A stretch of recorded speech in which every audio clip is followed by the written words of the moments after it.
אני לא יכול לדבר בצורה אובייקטיבית על צ'אצ'ה, כי אני לא אובייקטיבי. אנחנו כמעט הסיפור של הנסיכה והצפרדע, אני לא יודע מי נדבק למי, אבל אנחנו בשנים האחרונות ברומן, ומה שלא ידעתי על הערבה, אני בשנים האחרונות לומד דרך צ'אצ'ה. אני לא יכול לספר למי שלא מכיר אותה, כי הנערה הפראית הזו משתוללת על גבי ג'יפ במלכת המדבר בעולם, ואספה את האומנים בערבה והקימה פארק ענק של פיסול בספיר. חקלאית ממקימי עין יהב, עם הבנים, מריצה משק משגשג, ואין לה 24 שעות.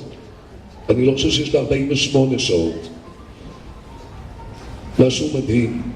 צ'אצ'ה עד לפני כמה שנים פיסלה בברזל ובברונזה.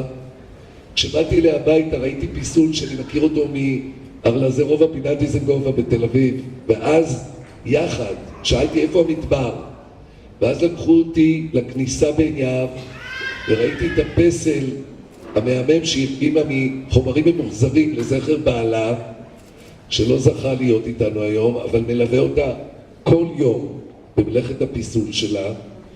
ואז הלכתי לפארק, ואז ראיתי את אוסף השורשים, ובאתי הביתה, והזמנתי את צ'אצ'ה להיות פרטנרית להרבה מהפרויקטים שלי, לא בארץ.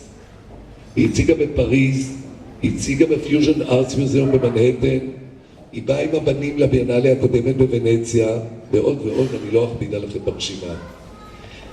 העשייה שלה נובעת מעשייה אובססיבית לדעת, ליצור כל הזמן. הפסל הגדול הזה שאתם רואים פה במרכז, של הוורטקס, של החול שנע במדבר, עם הדמויות עליו, והתערוכה למעלה היא חלק מדמיון יוצא דופן. כל שורש נראה לה כמו דמות, וכל דמות הופכת לפסל. אני לא ארחיב עלייך, כי אפשר לדבר עלייך שעות, ואני יודע שיש שני מברכים, אבל תודה רבה שבאת לפה עם האוסף.